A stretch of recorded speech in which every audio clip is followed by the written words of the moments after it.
தாய் தமிழ் வாழ்க, தலைவர் பிரபாகரன் வாழ்க. இலக்கு ஒன்றுதான், தமிழ் இனத்தின் விடுதலை. உலகெங்கும் பரவி வாழும் தமிழ் சொந்தங்களுக்கு வணக்கம்.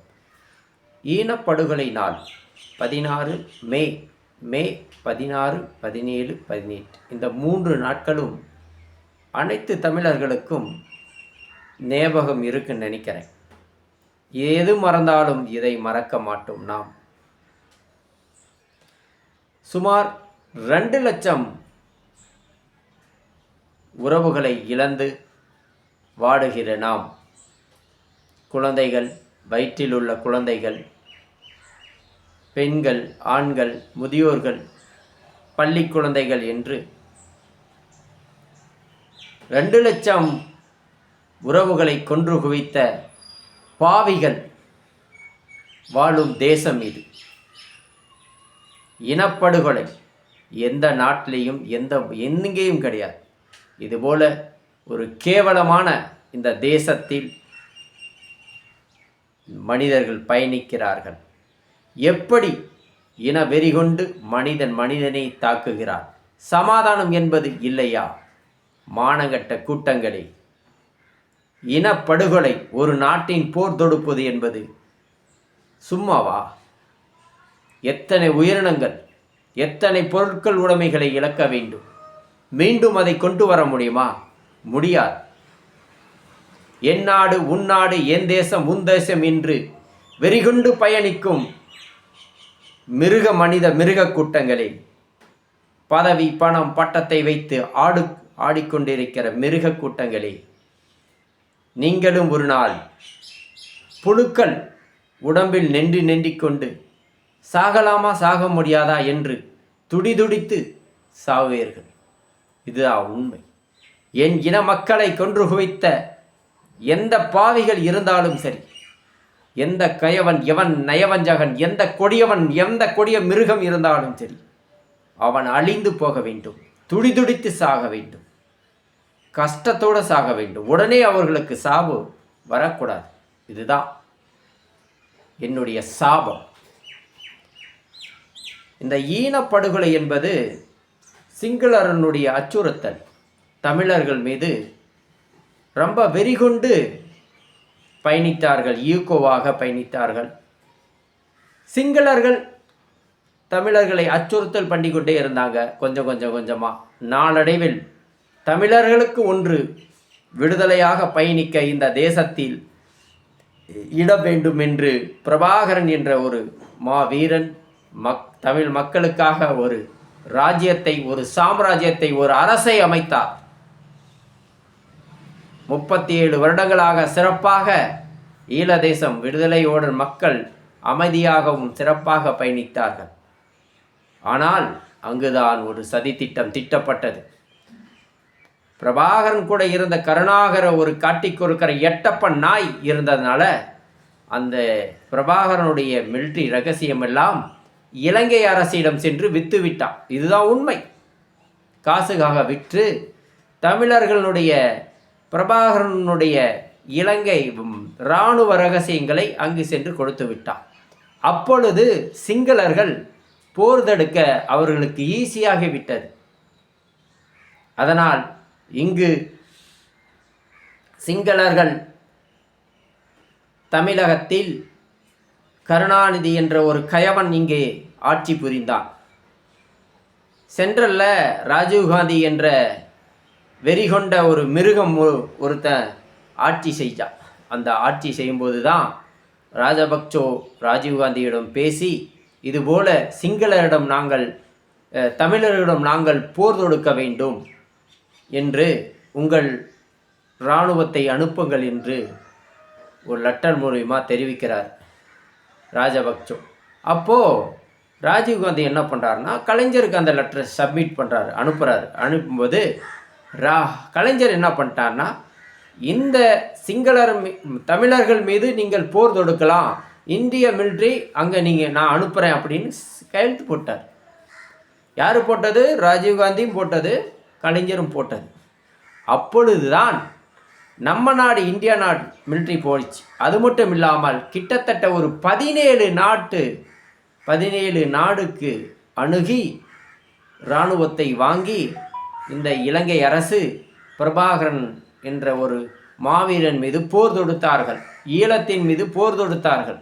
அப்பொழுதுதான் இங்கு 2 லட்சம் உறவுகள் நாம் இழந்து வாடுகிறோம். மே மாதம் 16, 17, 18 இந்த 3 நாட்கள் அங்கு ஈழத்தில் போர் நடந்தது. கொன்று குவித்தார்கள். அது மட்டுமில்லை, கொன்று குவித்தார்களா? இல்லை, அது மட்டுமில்லை, பெண்களுக்கு பாலியல் வன்கொடுமை செய்து கொன்றார்கள். அரை நிர்வாண உடம்புடன் வைத்து பெண்களுக்கு பாலியல் வன்கொடுமை செய்து கொன்றார்கள்.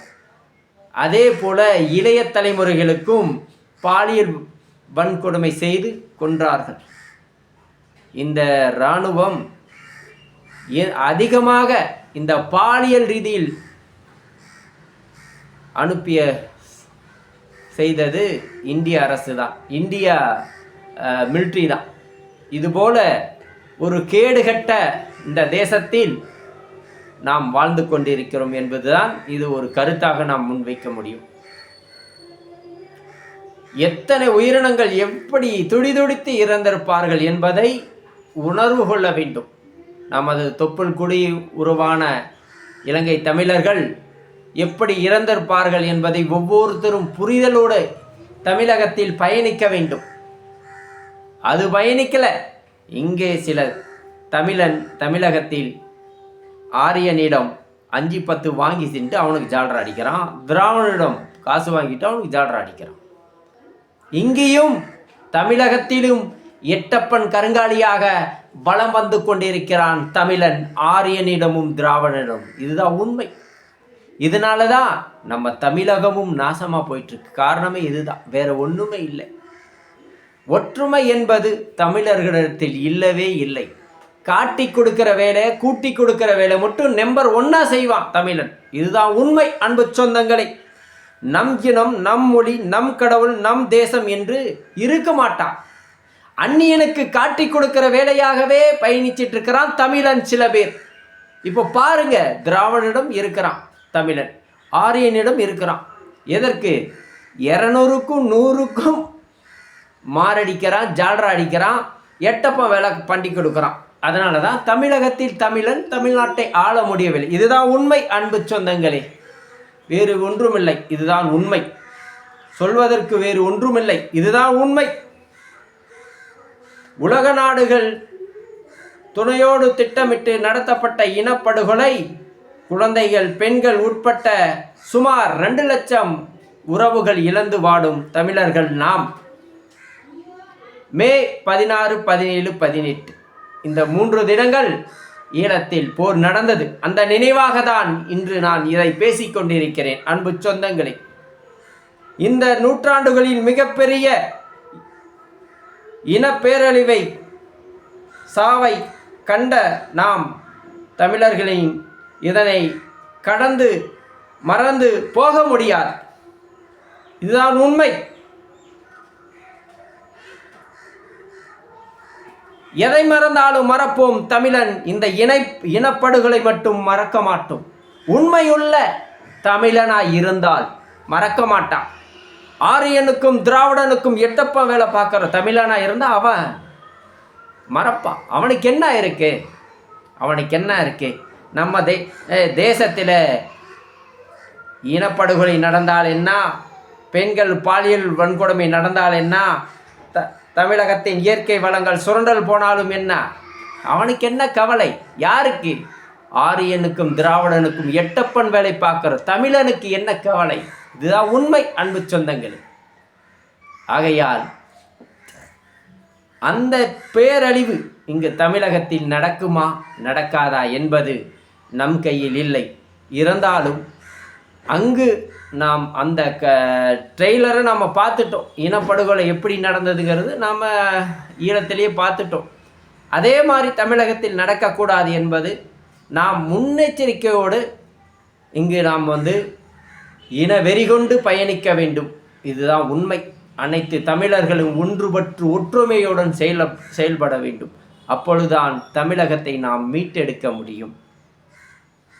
இதுதான் உண்மை அன்பு சொந்தங்களே. ஈழத்தில் எதற்கு போர் நடந்தது? சும்மா போர் நடக்கலை. சிங்களர் அச்சுறுத்தல் தமிழர்களை கொடுத்து கொண்டு இருந்தார். பெண்களிடம் ஆண்களிடம் ஈகோவாக பயணித்து கொண்டு பெண்களிடம் சில்மிசம் செய்து கொண்டிருந்தான்.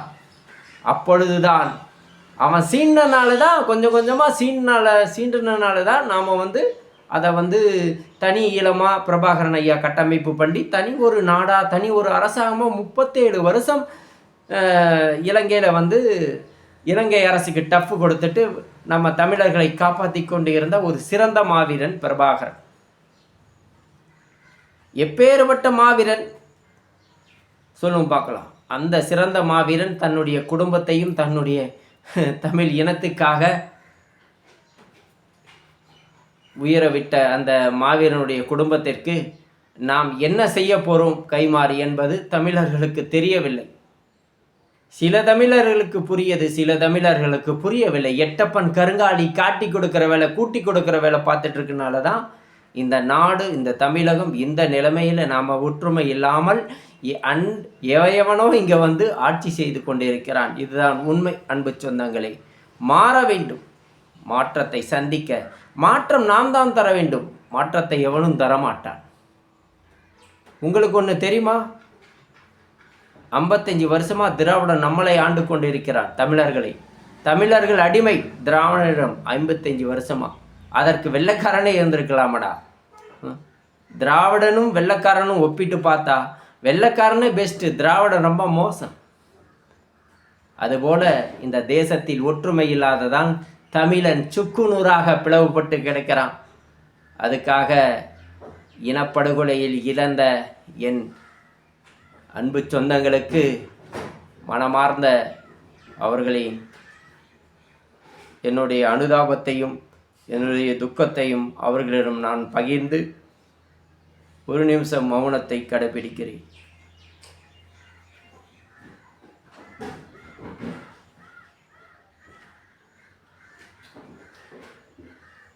தாய் தமிழ் வாழ்க, தமிழ் தேசியம் வளரட்டும். நாம் தமிழர்.